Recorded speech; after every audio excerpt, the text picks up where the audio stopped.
The history of the Cades Cove roads. When Cades Cove was a farming community, an unpaved two-way road followed the same general route as the present 11-mile one-way loop road.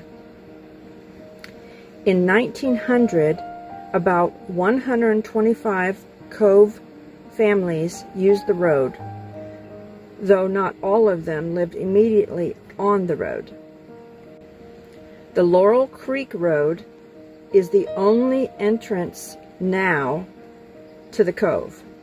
It was not built until after the park was established in 1934. From the 1830s through the 1840s, and through approximately the next 100 years, travelers entered and left the cove by the narrow unpaved roads. To the east, they followed the Crib Gap Road to the Anderson Turnpike.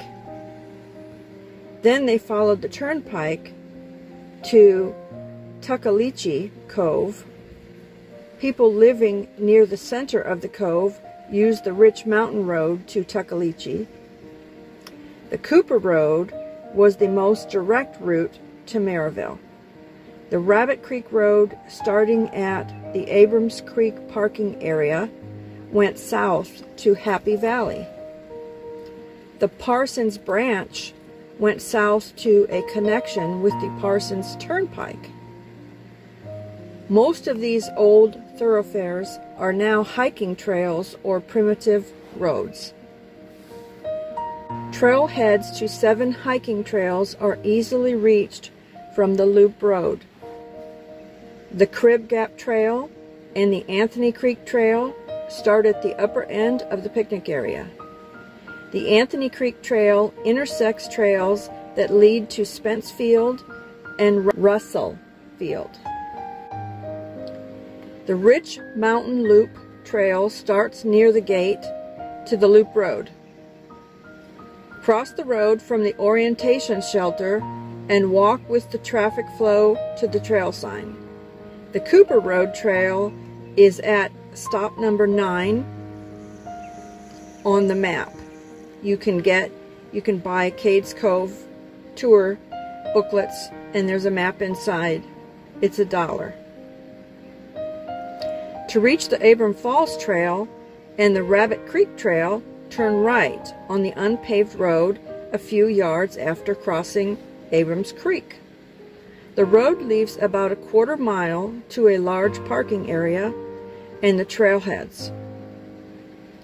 To reach the Gregory Ridge Trail, turn right onto the Forge Creek Road immediately beyond the entrance of the Cable Mill Historic Area.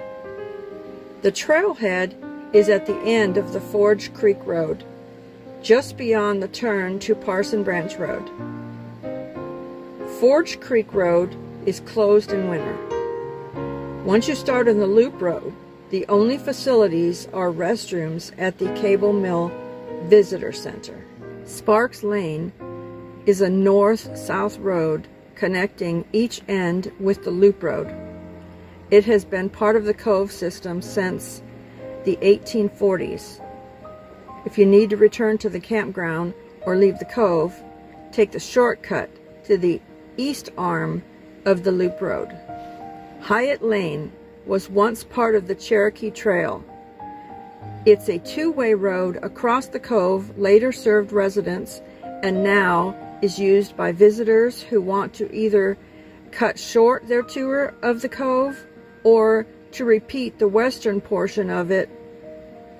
Plots of tall native grasses grow near the section of the road. Rich Mountain Road. 3 roads have crossed the mountain, starting at about this point, all leading to Tuckaleechee Cove on the other side. First, there was a Cherokee Trail, which was a continuation of the one that crossed the cove by way of what's now called Hyatt Lane. Most of the cove's early settlers came in by that route. The second was a wagon road, which in the 1830s, it was replaced in the 1920s when the state of Tennessee built this road. Motorists may leave the cove and the park by this route, but they cannot enter by it. The road is closed in winter. Some places along it offer scenic views of the cove. Cooper Road Trail. It's now a pleasant hiking trail. Much of Cooper Road first was a part of an Indian trail. Daniel David Fout, a big property owner in the cove, laid it out in the 1830s as part of a route to Sevierville. In the 1840s, Joe Cooper improved it to wagon road status. It was the most direct route to Sevierville for people in the western end of the cove. Sparks Lane. This road is named widely for a Cades Cove family.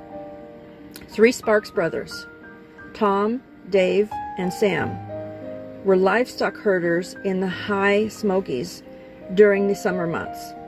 Your tour is nearly ended at this point unless you wish to turn left on Sparks Lane and repeat most of it.